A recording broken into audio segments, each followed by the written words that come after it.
आदर्श विद्या मंदिर online classes में मैं उमा गहलोत आप सभी का स्वागत व अभिनंदन करती हूँ।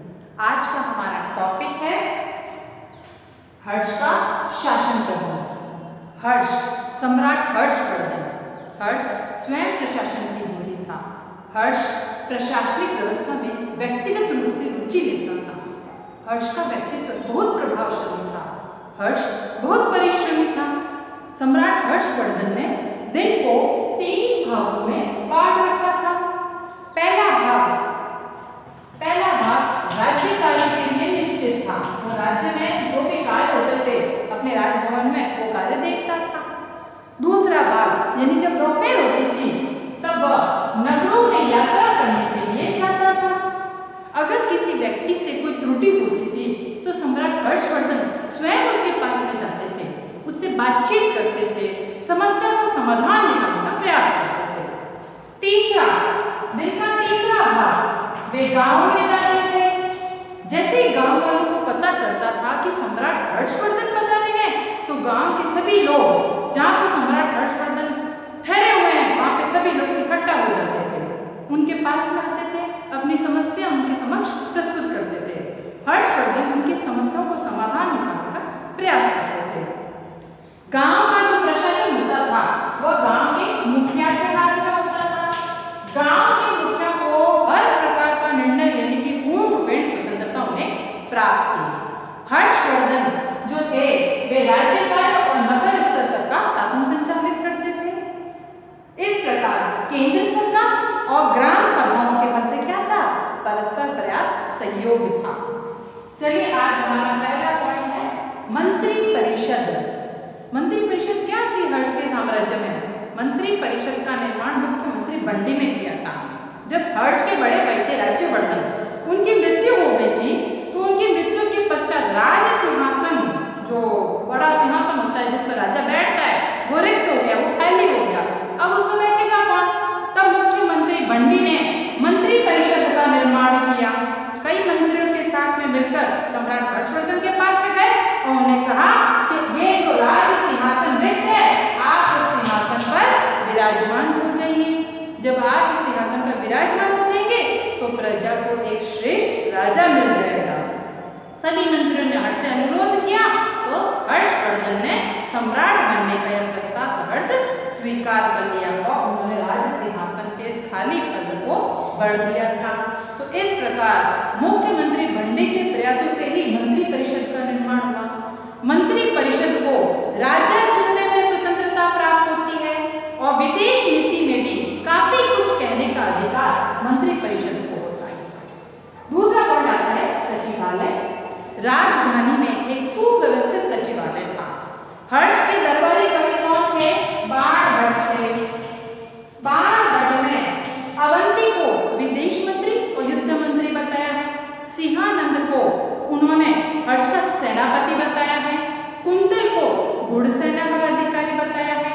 महाराज विष्णुगुप्त को रिकॉर्ड संरक्षक बताया है। स्कंदगुप्त को हाथी सेना का प्रमुख कहा है। उस समय सचिवालय में कुछ उच्च प्रशासकीय अधिकारी भी होते थे। उन उच्च प्रशासकीय अधिकारियों में से कुछ मंत्री चुन लिए जाते थे, कुछ छोटे या बड़े ऐसे मंत्री चुन लिए जाते थे। हेन सॉन्ग का कथन है जो छोटे और बड़े मंत्री होते थे उन्हें जो सैलरी दी जाती थी यानी जो वेतन दिया जाता था वो थोड़ा भिन्न प्रकार का था। जो उच्च स्तरीय कर्मचारी थे उन्हें सैलरी कैसे देते थे? भूमि का टुकड़ा। उच्च स्तरीय कर्मचारियों को भूमि का टुकड़ा वेतन के रूप में दिया जाता था और जो निम्न स्तरीय अधिकारी होते थे उन्हें नकद वेतन दिया जाता था। कुछ साम्राज्य में देखा जाए उस समय सचिवालय के अंतर्गत गुप्तचर विभाग भी था। कुछ लोग गुप्तचर्या का भी कार्य किया करते थे। उन गुप्तचरों को सर्वगत कहा गया है। उन गुप्तचरों को सर्वगत कहा गया है। यूं देखा जाए तो कई प्रकार के कर्मचारियों का भी उल्लेख मिलता है। तो जैसे एक स्थान से दूसरे स्थान पर सूचना पहुंचाने वाले कर्मचारी थे। उन सूचना पहुंचाने वाले कर्मचारियों को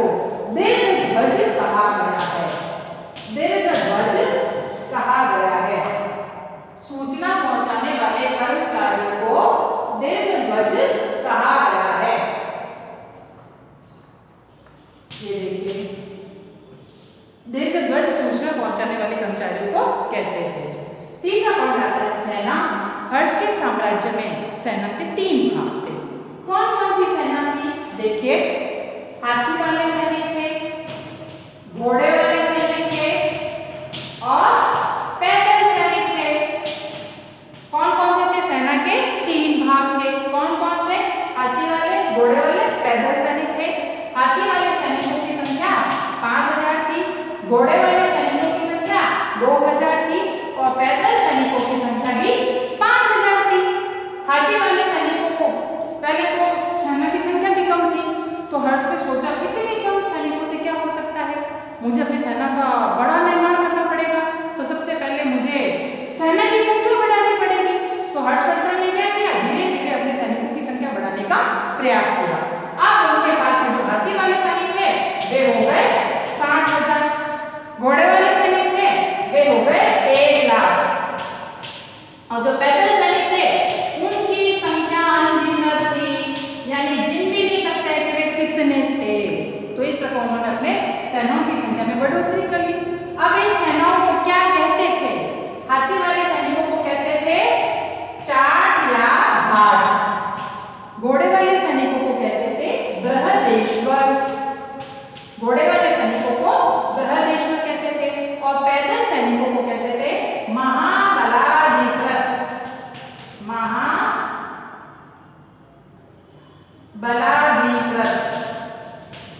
ये पैदल सैनिकों को कहते थे। इन तीनों सेनाओं का एक व्यक्ति जो सबसे आगे चलता था उसे कहते थे महासेनापति। जो सबसे आगे चलता था उसे कहते थे महासेनापति। देखिए, सेना 3 भाग थे। हाथी की सेना की संख्या थी 5000, घोड़े वाले थे 2000, पैदल थे 5000।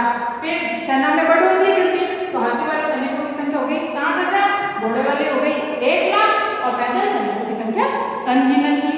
अब हाथी वाले सैनिकों को कहते थे चाट या भाट, घोड़े वाले को कहते थे बृहदेश्वर और पैदल वालों को कहते थे महाबलाधिकृत। और इन सबसे जो सबसे आगे चलने वाला जो व्यक्ति होता था वह महासेनापति कहलाता था।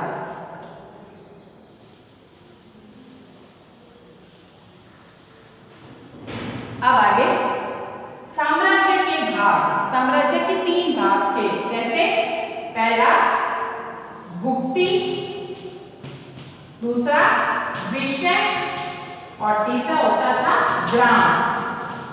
भुक्ति किसे कहते थे? भुक्ति जिले को कहा जाता था, विषय नगर होता था, ग्राम यानी गांव होता था। भुक्ति जिले को कहते थे, विषय नगर को और ग्राम को गांव कहते थे। तो जिले और नगर का शासन संचालित सम्राट हर्षवर्धन करता था। गांव में जो शासन संचालित होता था वह गांव का मुखिया करता था। गांव का शासन संचालित गांव का मुखिया करता था और गांव के मुखिया को क्या कहते थे? ग्रामक्ष पटलिक। गांव के मुखिया को ग्रामक्ष पटलिक कहा जाता था। इस मुखिया के साथ में कई लेखक लिखने वाले वो भी साथ चलते थे। उन लेखकों को कर्णिक कहा जाता था।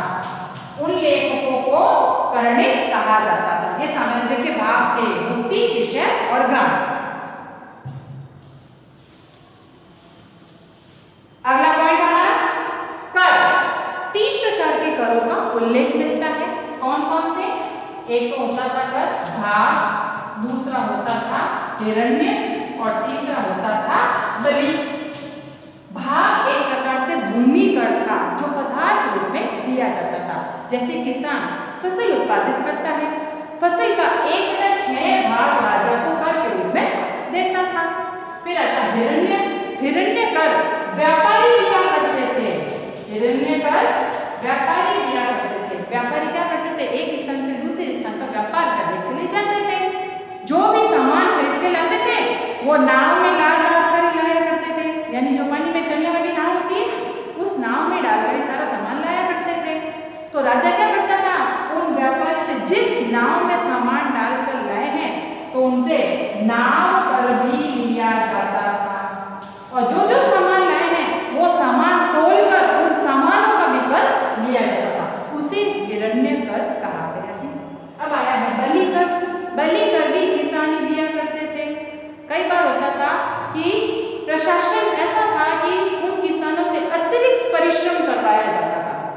यानी हर्ष के साम्राज्य में जिन किसानों को डबल मेहनत करनी है वे किसान अतिरिक्त परिश्रम करते थे और अतिरिक्त परिश्रम करने के बाद सम्राट हर्षवर्धन उनको उनका पारिश्रमिक यानी जितना काम किया उसके अनुसार उनको उनका वेतन दे दिया करते थे, तो उसे बलि कर भी कहा जाता है। आगे राजभूमि के भाग। राज्य की भूमि 4 भागों में विभक्त थी। पहली कौन सी थी? राज्य कार्य के लिए होती थी राजा की भूमि, कि ये यहाँ पर ये भूमि का टुकड़ा इस पे राज्य कार्य किया जाएगा। दूसरी भूमि वेतन देने के लिए होती थी, कर्मचारी जो भी काम करते थे उनको वेतन देने के लिए होती थी।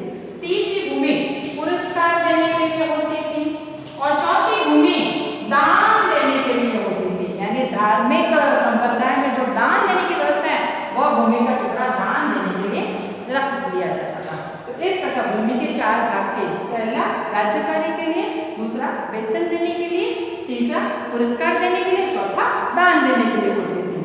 अब आता है दंड विधान। हर्ष के साम्राज्य में दंड विधान की व्यवस्था कठोर नहीं थी।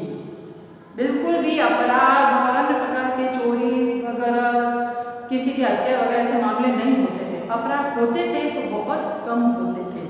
अपराधी की पड़ताल एक प्रकार से हम जैसे भगवत गीता या रामायण, जिसका हम घर में भी आप लोग कोई गलती करते हो तो मम्मी कहते हैं ना कि किसी की सौगंध खा के बता तूने गलती की है या नहीं की है, तो उसी प्रकार हर्ष के साम्राज्य में भी किसी पवित्र पुस्तक पर हाथ रख के कसम दिलाई जाती थी।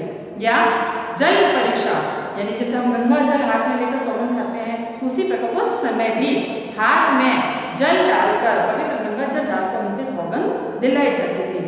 अपराधी की जब जांच पड़ताल हो जाती थी तो उसके अपराध के अनुसार ही उसे सजा दी जाती थी। शारीरिक यंत्रणा नहीं दी जाती थी। अगर किसी ने भयंकर अपराध किया है तो उसको नगरों से बाहर निकाल दिया जाता था, लेकिन उसे शारीरिक यंत्रणा नहीं दी जाती थी। सरकार जो थी जनहितकारी थी, सरकारी जरूरतें कम थी, लेकिन जो सरकार है वह प्रजा के नैतिक मामलों में या उनके पर्सनल जो मैटर होते हैं उनमें हस्तक्षेप नहीं करती थी। तो इस प्रकार हर्ष का जो प्रशासन है वह निरंकुश था और उसमें गणतंत्र तत्वों का मिश्रण पाया जाता था। धन्यवाद।